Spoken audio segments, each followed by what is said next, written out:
רגע, קשה לי לדבר מול מצלמה. היי, אני סופיה, והחלטתי לפתוח ערוץ יוטיוב בשביל פחות או יותר פשוט לדבר. כי יש הרבה דברים שאני רוצה להגיד ולא תמיד אני יכולה להגיד אותם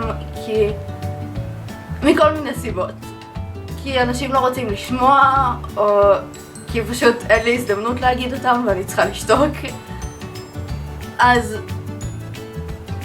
בעצם מול מצלמה אני יכולה להגיד מה שאני רוצה, ומי שירצה לשמוע את זה ישמע.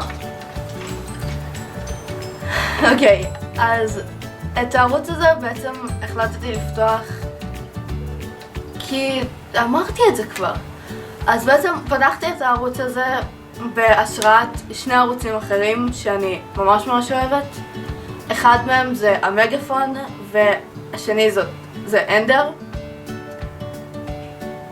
אלה שני ערוצים שאני ממש אוהבת ואני חורשת על סרטונים שלהם.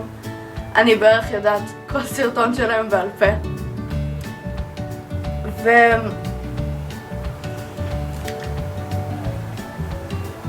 אז זה בעיקר בגלל אנדר, שפשוט ראיתי אותה מצלמת סרטונים והבנתי שאני רוצה גם. פשוט הבנתי שאני יכולה לעשות מה שאני רוצה מול מצלמה וזה לא תלוי באף אחד.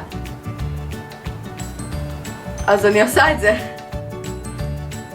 אחרי די הרבה זמן שהתלבטתי.